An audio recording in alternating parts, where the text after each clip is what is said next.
इधर काबुल में बम धमाकों में 6 लोगों की मौत हो गई। सूडान में सेना के खिलाफ लोकतंत्र समर्थकों का प्रदर्शन। बेलारूस पोलैंड में तनाव। सीरिया की प्राइवेट एयरलाइंस ने रोकी मिन्स्क की उड़ान। सऊदी अरब के हवाई हमले में कहां 3 बच्चों की मौत हुई।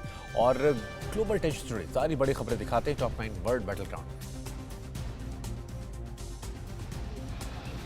अफगानिस्तान की राजधानी काबुल में मिनी बस में हुए धमाके में 6 लोगों की मौत हो गई, जबकि 7 लोग घायल हो गए। ये घटना कल अल्पसंख्यक शिया बहुल इलाके में हुई। ब्लास्ट के बाद बस धू धू कर जलने लगी। हमले के पीछे आतंकी संगठन इस्लामिक स्टेट का हाथ होने की आशंका जताई जा रही है।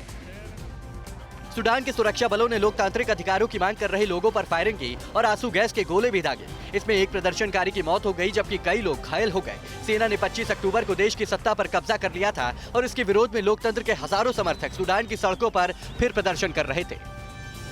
पोलैंड और बेलारूस में जारी तनाव के बीच सीरिया की private carrier Cham Wings Airlines ने कल मिन्स्क के लिए उड़ानें रोक दी। दरअसल बेलारूस और पोलैंड की सीमा पर हजारों शरणार्थी और हथियारबंद सैनिक इस समय आमने सामने हैं। बेलारूस से ये प्रवासी पोलैंड के जरिए यूरोपीय संघ में घुसना चाहते हैं। इसे पोलैंड के सैनिक रोक रहे हैं। यूरोप इस समय बारूद के ढेर पर बैठा नजर आ रहा है। बस एक छोटी सी चिंगारी कभी भी यूरोपीय देशों के बीच युद्ध का बिगुल फूंक सकती है। इसमें एक तरफ रूस और बेलारूस है, जबकि दूसरी तरफ अमेरिका, यूक्रेन, पोलैंड, ब्रिटेन और फ्रांस जैसे देश हैं। इन सबके बीच ब्रिटिश और अमेरिकी वायुसेना के लड़ाकू विमानों और स्ट्रैटेजिक बॉम्बर्स ने नॉर्थ सी के ऊपर एक साथ उड़ान भरकर पूरी दुनिया को अपनी ताकत दिखाई है। युद्धाभ्यास के दौरान रूसी वायुसेना के 2 TU-160 व्हाइट स्वान परमाणु बॉम्बर्स ने उत्तरी सागर के ऊपर ब्रिटिश वायुसेना में घुसने की कोशिश की, जिसे ब्रिटेन के लड़ाकू विमानों ने खदेड़ दिया। ब्रिटेन के रक्षा मंत्रालय ने बताया कि उनके लड़ाकू विमानों ने सुरक्षित रूप से उसी बम वर्षकों को अपनी सीमा से दूर खदेड़ दिया है। सऊदी अरब के हवाई हमले में पश्चिमी यमन में 3 बच्चों की मौत हो गई। सऊदी अरब की सेना यमन में हूती विद्रोहियों के खिलाफ लगातार हवाई हमले कर रही है। स्थानीय मीडिया के मुताबिक सऊदी युद्धक विमानों ने ताजा हवाई हमलों में नागरिकों और रिहायशी इलाकों को निशाना बनाया।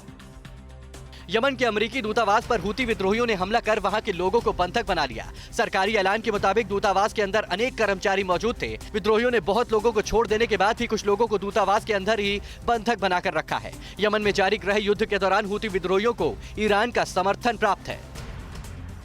अमेरिका और अन्य नाटो युद्धपोतों के काला सागर में युद्धाभ्यास को रूस ने एक गंभीर चुनौती कहा है। राष्ट्रपति व्लादिमीर पुतिन ने रूसी समाचार चैनल को दिए इंटरव्यू में कहा कि नाटो में अमेरिका और उसके सहयोगी देश काला सागर में बिना पूर्व सूचना के अभ्यास कर रहे हैं। पुतिन ने कहा कि इसमें रणनीतिक बॉम्बर्स और लड़ाकू विमान भी शामिल हैं, जो हमारे लिए एक गंभीर चुनौती है। इजराइल और ईरान के बीच बढ़ते तनाव को देखते हुए दोनों देश लगातार युद्ध की तैयारियों में जुटे हैं। इजराइल एरोस्पेस इंडस्ट्रीज ने नए डिफेंस इलेक्ट्रॉनिक वॉरफेयर सिस्टम को लॉन्च किया है। ये इतना ताकतवर है कि दुश्मन के ड्रोन, लड़ाकू विमानों, रडार, मिसाइलों और कम्युनिकेशन को पल भर में ठप कर सकता है। अड़ी सोमवार से शुक्रवार शाम 6 बजे सिर्फ TV9 भारतवर्ष पर।